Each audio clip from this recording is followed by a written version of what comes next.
بادشاہ اورنگزیب عالمگیر کے دور حکومت میں ایک ایسا واقعہ پیش آیا کہ ایک ہندو لڑکی تھی جو پنڈت کی بیٹی تھی۔ تو کاشی کے پنڈتوں کا ایک نہایت ہی مشہور گھرانہ تھا۔ بھارت سے دور دور سے لوگ اور سینکڑوں یاتری ہر وقت اس کے مہمان خانے میں بھرے رہتے تھے۔ جائیداد بھی اچھی خاصی تھی۔ جات برادری کے لوگ بھی بھروسے کی نظر سے اس کو دیکھتے تھے۔ لگ بھگ سارے بنارس میں لوگ پنڈت جی کو جانتے تھے۔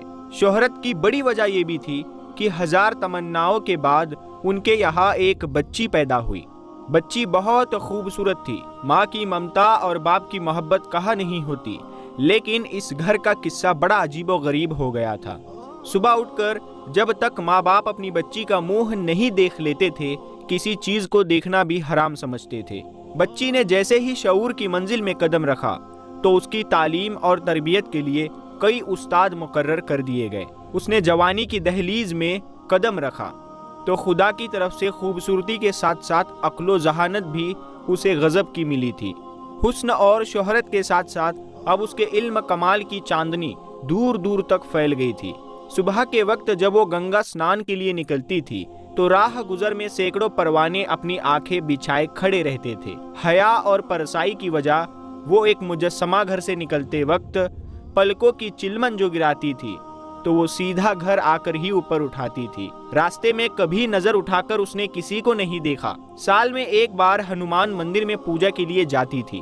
متھرا، ایودھیا اور ہندو دھرم کے تمام بڑے بڑے شہروں سے اس کے لیے پیغام نکاح یعنی شادی کے رشتے آ چکے تھے، لیکن ماں نہیں چاہتی تھی کہ اس کی لاڈلی بیٹی ایک لمحے کے لیے بھی اس سے دور ہو، اور کوئی ایسا دولہا تلاش کر رہی تھی جو ساری خوبیوں سے آراستہ ہونے کے ساتھ ساتھ گھر جمائی بننے کے لیے تیار ہو۔ اسی لیے جتنے بھی رشتے آتے تھے ان کو وہ ٹال دیا جاتا تھا۔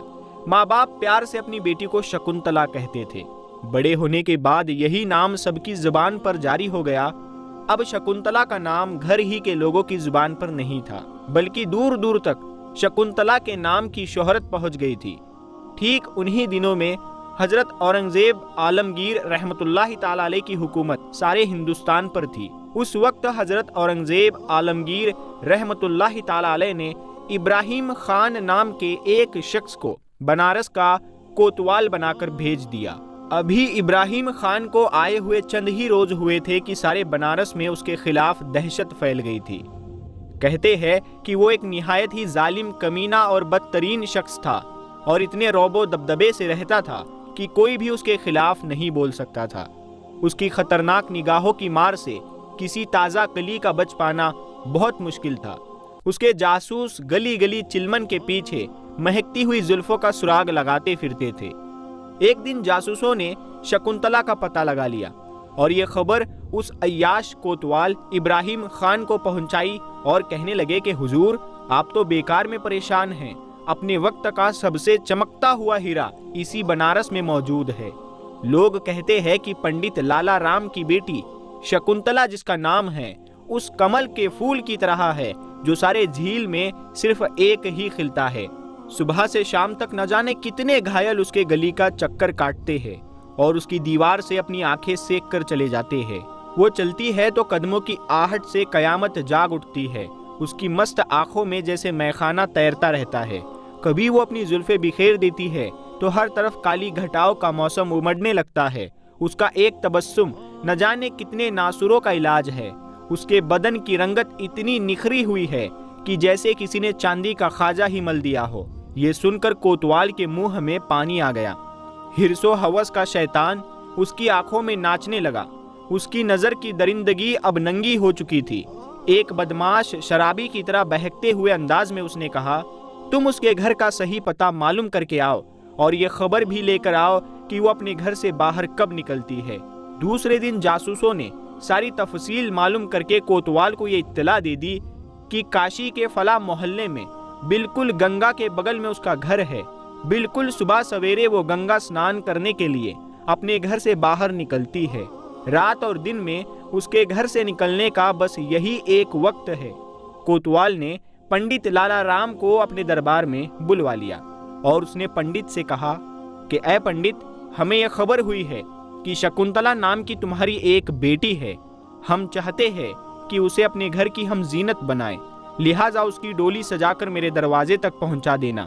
पंडित ने जब यह बात सुनी तो लरस गया और वो कोतवाल के कदमों में गिरकर गिड़गिड़ाने लगा, रहम की भीख मांगने लगा, लेकिन उसकी चीखों पुकार का असर कोतवाल पर कुछ भी ना हुआ। उसने पंडित की आंखों में आंखें डालकर धमकी देते हुए कहा, तुझे सिर्फ 1 हफ्ते की मोहलत देता हूँ, अगर इस दौरान मेरे हुक्म की तामील ना हुई और तुम्हारी बेटी की डोली मेरे दरवाजे पर ना लगी तो फिर याद रखना कि मैं अपने सिपाहियों के जरिए उसे जबरदस्ती भी उठा सकता हूँ। बाप रोता हुआ घर आया और सारा माजरा शकुंतला को बताया तो बेटी ने बाप को मशवरा दिया और कहा कि आप कोतवाल से 1 महीने की मोहलत मांगे, तो कोतवाल की तरफ से 1 महीने की मोहलत भी दे दी गई। अब शकुंतला ने मर्दाना लिबास पहना, सर पर इमामा बांधा, घोड़े पर सवार हुई और दिल्ली की तरफ रवाना हो गई। सुल्तान औरंगजेब नमाज़े जुमा से फारिग हुआ ही था कि उसके सामने शहजादों का लिबास पहने हुए एक नौजवान खड़ा था। रोशन ज़मीर बादशाह को हकीकत तक पहुंचने में 1 लम्हे की देर न लगी। नकीब को हुक्म दिया कि फौरन इसे मेरे खास कमरे में लाया जाए और मेरे सामने पेश किया जाए। औरंगजेब रहमतुल्लाहि ताला अलैह जो ही दीवाने खास में अपने तख्त पर बैठे, आपने ये हुक्म दिया, लो बेटी ये चादर लो और इसे ओढ़ लो। एक अजनबी औरत को मर्दों के सामने बेनकाब नहीं रहना चाहिए। अपने औरत होने का राज मत छुपाओ, मैं तुम्हारी फरियाद सुनने के लिए ही तो यहाँ बैठा हूँ। तो शकुंतला फूट फूट कर रोने लगी और उसने सारी कहानी बयान कर दी। कहानी सुनते वक्त बादशाह की हालत देखने के काबिल थी। एक रंग आता था, एक रंग जाता था, कभी पलकें भीग जाती थी, कभी गुस्से के मारे चेहरा लाल हो जाता था। जब वो अपना बयान खत्म कर चुकी, बादशाह औरंगजेब ने यह हुक्म सुनाया कि 1 महीने की मोहलत में सिर्फ कुछ दिन रह गए हैं, तुम फौरन अपने घर लौट जाओ और अपने माँ बाप से कह देना कि वो फौरन तुम्हारी डोली का इंतजाम करे। ये हुक्म सुनकर शकुंतला के सारे अरमानों का खून हो गया। उसके पाँव के नीचे से जमीन खिसक गई। वो चादर के एक कोने में अपनी आंखों से आंसू पोंछते हुए उल्टे पाँव वापस आई। रास्ते भर नाकामी की चोट उसे सताती रही। बार बार वो यही सोचती रहती थी कि बादशाह ने उसके साथ इंसाफ नहीं किया। फिर कभी ख्याल आता कि बादशाह के मुंह से बेटी कहकर पुकारना ये कोई मामूली चीज नहीं है, वो जरूर उसका हक अदा करेंगे, वो जरूर आएंगे मेरी मदद करने के लिए, उस जालिम को सजा देने के लिए। जो तारीख मुकर्रर यानी जो तारीख तय की थी, उसी तारीख पर शकुंतला की डोली तैयार हो गई। सारे शहर में कोतवाल के जुल्म की भयानक दहशत तारी थी। बूढ़ा कोतवाल खुशी से फूला नहीं समा रहा था। शहर की सबसे खूबसूरत लड़की और मलकाए हुस्न आज उसके घर की जीनत बनने जा रही थी और वो अपनी हवस की प्यास बुझाने जा रहा था। किसी ने खबर दी कि शकुंतला की डोली बहुत करीब आ चुकी है, बस चंद ही कदमों के फासले पर अब उसकी डोली दिख रही है। बूढ़ा कोतवाल पैसे लुटाने में मसरूफ हो गया। बनारस के भिखारियों में एक लूट मच गई। कोतवाल का गुरूर और जाग उठा। पैसे लुटाता लुटाता डोली के करीब पहुंच गया। अब जब उसकी नजर उठती है तो सामने शहंशाह हिंद औरंगजेब आलमगीर खड़े थे। कोतवाल ने जैसे ही देखा तो खौफ से कांपने लगता है। दहशत के मारे सारे जिस्म का खून सूख जाता है, मूर्ति की तरह बेहरकत होकर रह जाता है। गुस्से से कांपते हुए शहंशाह ने कहा, क्यों जालिम, मैंने इसी करतूत के लिए तुझे बनारस भेजा था। दिन दहाड़े हया का खून करते हुए तुझे जरा भी शर्म नहीं आई। एक हौलनाक कहर और जुल्म का तमाशा रचाते हुए तुझे इसका ख्याल भी नहीं आया कि हक के मुकाबले में औरंगजेब की तलवार अपने और पराये का कोई फर्क नहीं रखती। क्या तुझे ये भी मालूम नहीं था कि ये सारा हिंदुस्तान इस्लाम की पनाह में है। यहाँ के लोगों की इज्जत और आबरू और जानो माल की हिफाजत एक मुसलमान का फर्ज होता है।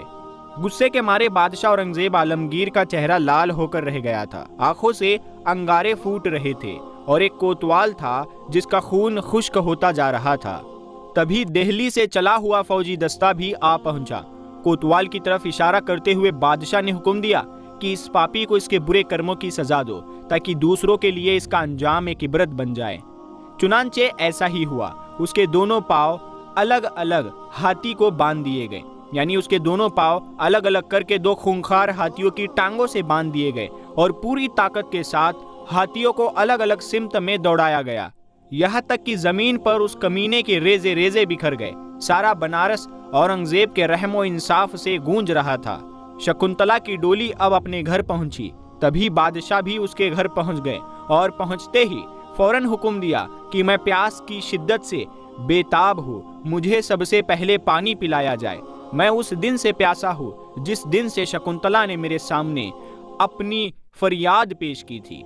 उसी दिन मैंने अपने खुदा से पक्का वादा कर लिया कि जब तक मैं एक मजलूम ब्राह्मण को उनका इंसाफ नहीं दिलाऊंगा, अपने हलक के नीचे पानी का एक कतरा भी नहीं उतारूंगा। शकुंतला ने दोशाले यानी चादर से अपना मुंह छुपाते हुए कहा, भारत के स्वामी, मुझे पूरा विश्वास था कि आपने जिसे अपनी बेटी बनाया है उसकी लाज बचाने के लिए आप जरूर आएंगे। अपनी महबूब रियाया के साथ ये अन्याय आपसे हरगिज देखा ना जाएगा, इसीलिए मैंने अपनी जमीन में एक चबूतरा पहले से ही बनवा दिया था ताकि हमारे शहंशाह जब यहाँ आएंगे तो नमाज पढ़ने के लिए कोई जगह उनको तलाश करनी ना पड़े। हजरत औरंगजेब रहमतुल्लाहि ताला अलैह पहले वजू करके शुक्राने की 2 रकात नमाज अदा करते हैं, उसके बाद कुछ खाना खाते हैं, पानी के चंद घूंट पीकर जूं ही वापस लौटना चाहते हैं, पंडित लालाराम हाथ जोड़कर खड़े हो जाते हैं और कहते हैं, जहां पनाह,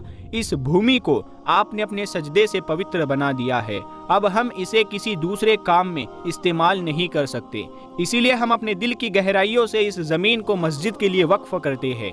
शहंशाह ने उसके उस ऐलान का शुक्रिया अदा करते हुए एक तांबे के पत्र पर एक तहरीर लिख कर दे दी कि इस मस्जिद के मुतव्वली यानी इस मस्जिद के इंचार्ज हमेशा उसी खानदान के लोग रहेंगे और आज भी गंगा के किनारे ये मस्जिद खड़ी है। इसका नाम धरेरा की मस्जिद है। प्यारे दोस्तों, हर मजहब की कोई ना कोई खासियत होती है। इस्लाम की खासियत अदलो इंसाफ है, जो कि औरंगजेब रहमतुल्लाहि ताला अलैह के अंदर कूट कूट कर भरी थी। आज अगरचे लोग उनका नाम बदनाम करने की कोशिश करते हैं, लेकिन हकीकत पर कोई पर्दा नहीं डाल सकता। बेशक औरंगजेब आलमगीर एक आदिल और एक इंसाफवर बादशाह थे। प्यारे दोस्तों, ये वाकया आपको कैसा लगा आप हमें कमेंट करके ज़रूर बताइएगा। इसी तरह की और वीडियोस, इन्फॉर्मेशन, वाकयात और इस्लामिक वीडियोस देखने के लिए हमारे चैनल नूर हदीस को ज़रूर सब्सक्राइब करें और साथ में लगे बेल आइकन को ज़रूर दबा दें।